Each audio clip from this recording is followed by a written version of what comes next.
Of Matchroom Eddie Hearn for the Boxing Voice. Eddie, another fantastic show going down tomorrow. Lively, lot going on. How do you stay motivated? It's the end of the year. Yeah, I'm just thinking about getting through it and then having a nice Christmas, really. But I'm buzzing because I love big fight nights and I live for nights like Saturday. Right, Of course, you've got Joshua Molina, White Chisora, which is just crazy. Yeah. Conception, Smith Blackledge, Burton Buglioni, the return of Quigg, Katie Taylor, Conor Benn, Luis Ortiz. Mad show. It's a stacked card. Obviously, there was a big drama yesterday. Yeah. Now, there was, again, boxing was in the media.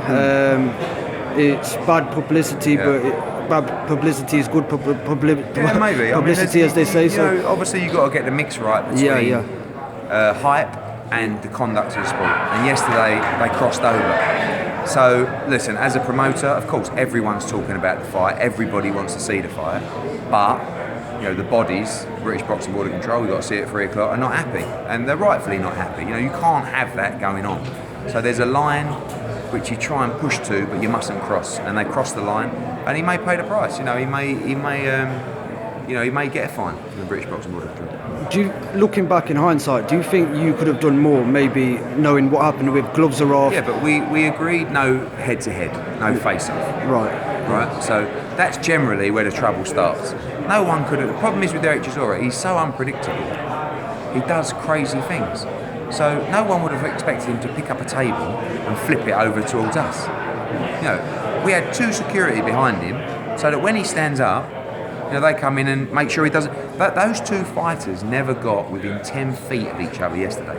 They didn't try and attack each other. He didn't try and punt. No, it wasn't... And as soon as it happened, they just walked off. Yeah, there was a couple of the team who were a bit unhappy, but it wasn't like they were rolling around having a fight. It was just 2 seconds of madness. Yeah. That was it. And no one got hurt. And it was wrong. But it's done. Let's move on. And let's just get them in the ring. Weigh in, nobody there. They'll be in their hotels, weighed in separately. The next time they see each other will be in the ring on Saturday night. Do you feel that, a lot of people who follow the sports, who go to events like this, go to weigh-ins, they know that was real.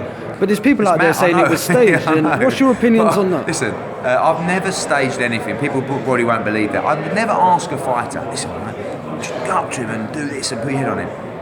If you pick up a table and throw it at someone, that's not something I would instruct, especially not at me. Do you know what I mean? Yeah. So you can imagine the conversation, Dereck, right? A good idea is pick up the table and throw it at me. Yeah. So ridiculous, absolutely ridiculous. Especially with Adam Smith there as well, I know, exactly. So, but we got to do what's right, but I also feel that you're only. People talk about, do you think the fight will take place? What's the point? If you don't, who are you punishing? Punishing the fight fans. That's no good for boxing. Yeah, if you're going to punish Dereck Chisora, punish Dereck Chisora. But, And just finally, moving on to the actual main event, obviously that's been overshadowed with the events yesterday. AJ, Molina sounds game, he sounds not intimidated. How do you feel maybe AJ got under his skin a little bit? I think a bit of both. Yeah. I think AJ was a bit edgy as well. He don't like it when people start, it's like that guy starts shouting out, what are you going to do? I've never seen him like that before. So it's good, it's a little bit edgy, and I think, it's good fun. I think everybody is looking forward to the fight, and let's get it on. Is there something in pencil for Wembley Stadium? We're talking. There's nothing's been booked, but that's Wembley is one of the options. So, but let's get the win first on Saturday night, and Vladimir will be there after.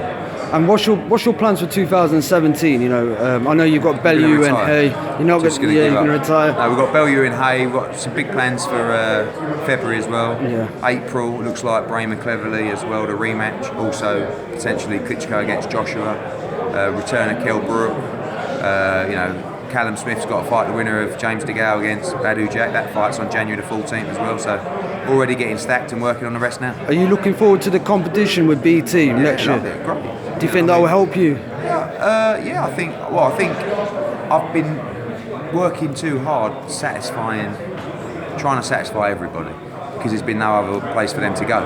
Now there's a place for them to go. If they don't like what we're doing, there's another option. So it will give me more chance to focus on, I think, a certain number of fighters rather than trying to keep everyone happy. And one final question. Obviously, Billy Joe Saunders fought last week. If Billy Joe Saunders was on your stable, you know, where would he be fighting? Because he fought in a leisure centre. Not in Paisley Leisure Centre. Do you feel a bit sad for him? You know, because you know, there's always a story, isn't there? But you know, he's the world middleweight champion, and no one knows who he is. And I think that's affecting his performance. I think you can't expect a fighter to go out in Paisley Leisure Centre and put in a world-class performance in front of 800 people. Right. Yeah, you're absolutely right. You have to put them in huge arenas in front of 20,000 people. That's when the special fighters produce that performance. And you know, they've got a problem with Billy Joe because he wants to come and have, you know, he wants to have 2 or 3 fights now before he has a big fight. No one wants to see that. So, interesting. No problem. Thank you very much. The boxing voice.